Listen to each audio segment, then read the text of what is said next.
আসসালামু আলাইকুম, সবাইকে কেমন আছেন সবাই? আশা করছি সবাই অনেক ভালো আছেন। আর একটি নতুন ব্লগ নিয়ে হাজির হলাম। আর আজকের ব্লগটা মাছ কাটা দিয়ে শুরু করেছি। আজকে সকাল সকাল আমি আর আব্বু বাজারে গিয়েছিলাম।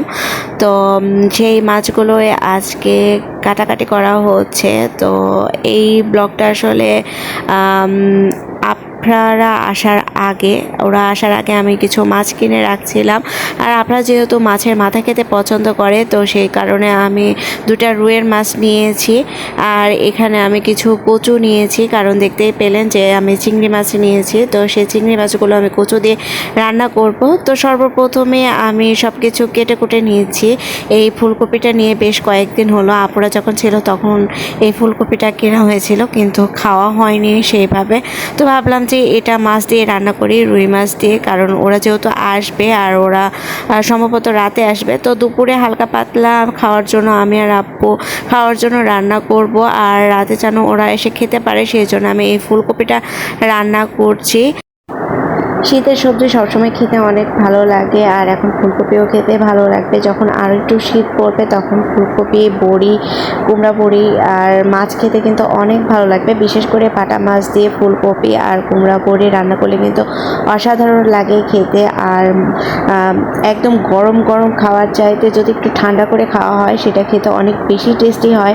যেমন রাতে রান্না করা থাকলো আর সকালবেলা গরম গরম ভাতের সাথে যদি ঠান্ডা তরকারিটা খাওয়া হয় তাহলে কিন্তু খেতে আরও বেশি মজা লাগবে। আর গ্রামে থাকলে তো রোদে বসে খাওয়া হয়, তো এটা আরও বেশি মজা লাগে। তো এখন আমি পটলটা ছিলে নিয়েছি, আর এই পটলগুলো অনেক সুন্দর, পটলগুলো অনেক কচি ছিল, দেখতে ভালো লেগেছে। আর এই পটলটা যদি ঝুরি ঝুরি করে কেটে ভাজি করা হতো তাহলে খেতে আরও অসাধারণ লাগতো।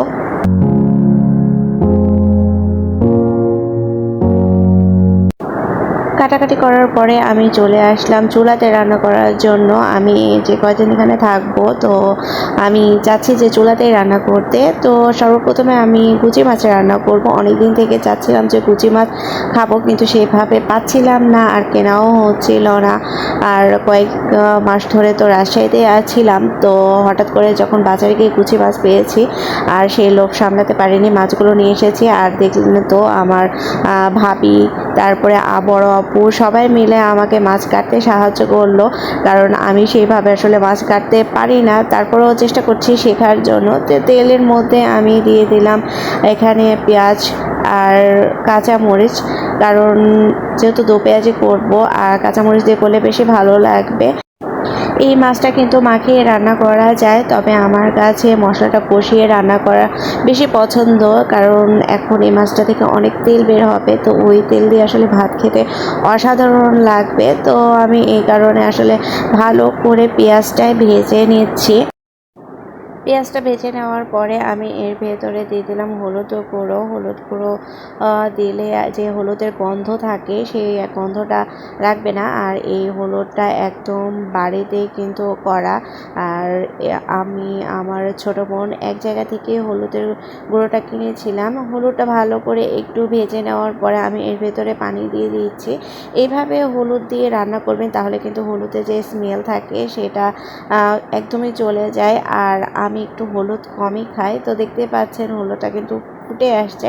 আমি এখন একে একে বাকি যে মশলাগুলো আছে সেই মশলাগুলো অ্যাড করব। খুব একটা বেশি যে মশলা অ্যাড করব তা না, কারণ যদি বেশি মশলা অ্যাড করি তাহলে দেখা যাবে যে যে মাছের স্বাদটা আছে সেই স্বাদটা চলে যাবে। তো আমি দিয়ে দিলাম পরিমাণ মতো লবণটা দেখে শুনে বুঝে দিতে হবে, কারণ লবণ বেশি হলে কিন্তু মাছের টেস্ট একদম চলে যাবে। যেহেতু আগে কাঁচামরিচ দিয়েছি তাই মরিচের গুঁড়ো খুব একটা ব্যবহার করব না। আবার অনেকের কাছে মনে হতে পারে যে ঝালটা একটু বেশি বা কম, কারণ এই মাছগুলো একটু মিষ্টি মিষ্টি হয়। এখন দিয়ে দিলাম আদা রসুন বাটা। আমি আসলে মশলাটা একটু বেশি খাই, আদা রসুন বাটাটা বেশি খাই। তো আপনাদের কাছে একটু মনে হতে পারে যে আমি আদা রসুন বেশি দিয়ে ফেললাম। আসলে কিছু করার নেই, এক এক মানুষ এক এক জিনিসটা বেশি ব্যবহার করে, তো আমার ক্ষেত্রেও তাই। তো দেখুন মশলাটা কিন্তু অনেক সুন্দরভাবে আমি কষিয়ে নিয়েছি আর তেলটাও কিন্তু ছেড়ে এসেছে। তো এ পর্যায়ে আমি এর ভেতরে মাছ দিয়ে দেব। এখানে আমি গুচি মাছ নিয়েছি আর নিয়েছি কানচ মাছ, মানে শিং মাছ, আর একটা দেশি কই।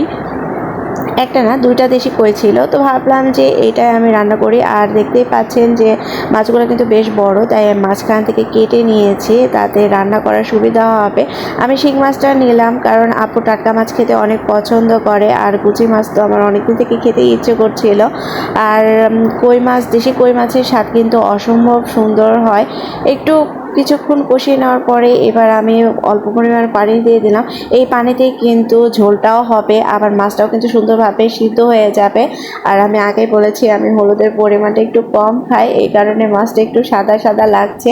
তো যাই হোক, এটা একটু অ্যাভয়েড করবেন, এক এক মানুষ এক এক রকম রান্না করে। আমার ছোটো বোন যেমন একদম ভালো মতো হলুদ দেয়, আর আমার আব্বু এমনিতেই বলে যে তুমি এত হলুদ কম দাও। এইদিকে আমি যে মাছটা রেখেছিলাম, আমি এখানে মাছের মাথা নিয়েছি দুইটা, আর 2 পিস এমনি মাছ নিয়েছি।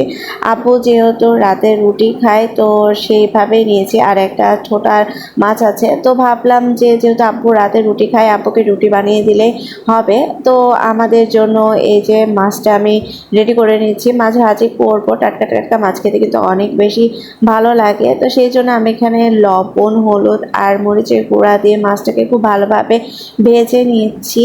একটা মাছ ছোট ছিল, সেই জন্য আব্বু আমাকে আসলে একটু বকাঝকাই করছিল যে তুমি একটু দেখে শুনে নিবা না, মাছটা ছোট দিয়েছে। আসলে আমরা যার কাছ থেকে মাছ নিয়েছি সেটা আব্বুর ছাত্র ছিল। তো আব্বু আমাকে বলছিল যে তুমি যদি কিছু বলতে, তাহলে তো সে কিছু বলতো না, বরঞ্চ তোমাকে আর একটা মাছ দিত।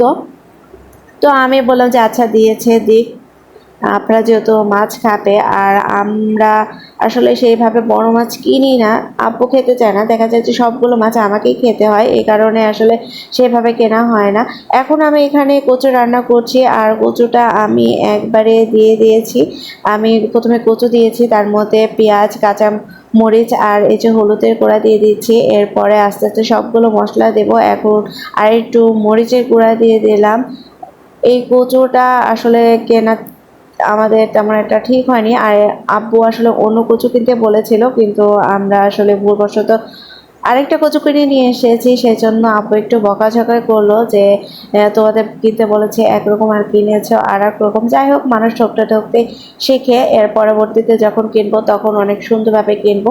এটাও কিন্তু কষিয়ে রান্না করা যেত, তো আমি কষিয়ে রান্না করছি না, এটা ওয়ান কাইন্ড অফ মাখিয়ে রান্না করার মতোই হলো, যে সব কিছু দিয়ে আগে ভালো করে ছুনি দিয়ে করে নিলাম। তবে এটা মাখিয়ে রান্না করলে অনেক সুন্দর লাগে। তবে আমার মনে হচ্ছে যে কচুটা সিদ্ধ হতে একটু বেশি টাইম লাগবে, আর এই কচুর মধ্যে যদি একটু জলপাই বা কাঁচা আম দেওয়া যেত তাহলে খেতে আরেকটু বেশি ভালো লাগতো। আমার কাছে সবসময় তেঁতুল থাকে, কিন্তু আজকে আমার কাছে আসলে তেঁতুলটা নেই। তো দেখতেই পাচ্ছেন এখন এই অবস্থা। আমি আরেকটু পানি দিয়েছি কারণ সিদ্ধ হচ্ছিল না, আর সিদ্ধ না হলে আব্বু খেতে পারবে না, নিজেদেরও খেতে ভালো লাগবে না। কিছু কিছু কচু সিদ্ধ হয়েছে, আবার কিছু কিছু কচু একটু কষরা টাইপের থাকে, সেরকম হয়ে গেছে। তো সেই জন্য আমি একটু বেশি করে পানি দিয়েছি।